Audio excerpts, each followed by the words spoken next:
Today we're going to talk about bar charts.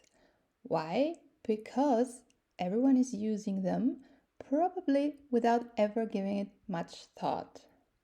But really, bar charts are great at just one thing, and that is to compare things. Either the same thing, let's say over time, or different categories of things. So, I'm going to give you two examples when to best use bar charts and when to rather stay away. The first use case that is probably most common is time series data. I have put some dummy numbers here and created a very basic bar chart. Again, creating the bar charts is not the point, the focus of this video. It's more of an overview. I will go in depth about how to create bar charts with different software later on. So here we see the first use case. This is a fake company where we see the revenue over time in the course of 5 years. And that's it, a time series analysis. You look at it once and you get an idea. There was something happened probably in 2020, so there was a sharp decline. We all know what happened in 2020.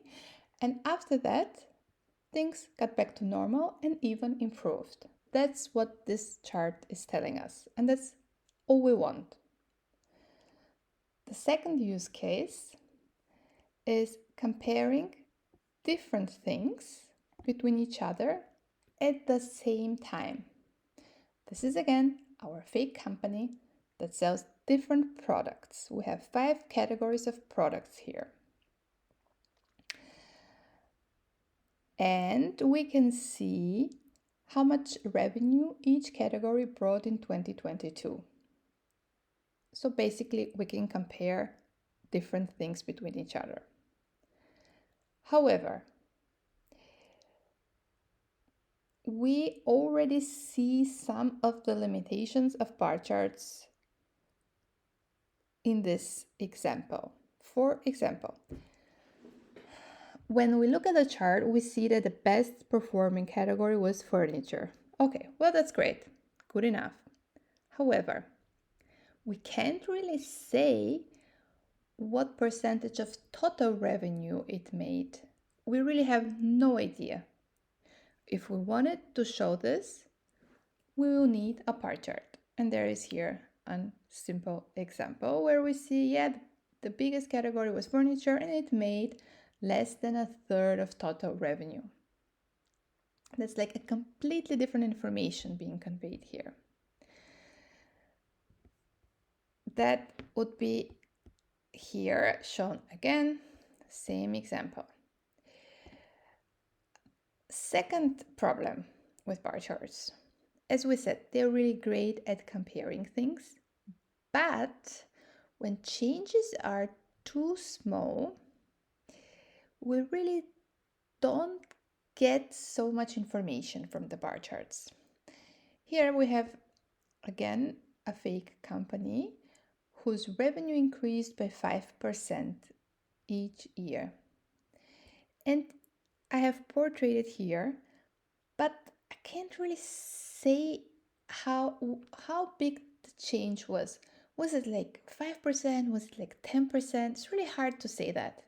Yeah, I can see revenue increased somewhat steadily over time, but it doesn't really tell me that much. For small changes, probably a line chart would be better. And here is another simple example.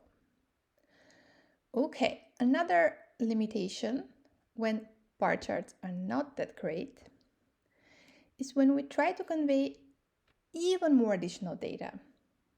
Let's say outliers. What was the range of the numbers?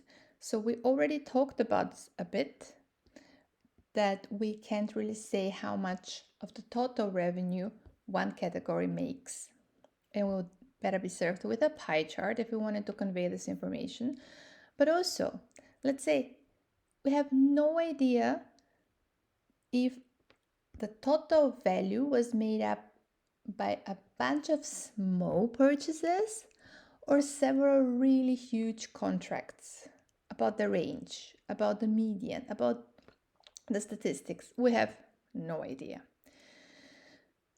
But don't worry, we have other charts that we can use, and I will go into depth about all of those.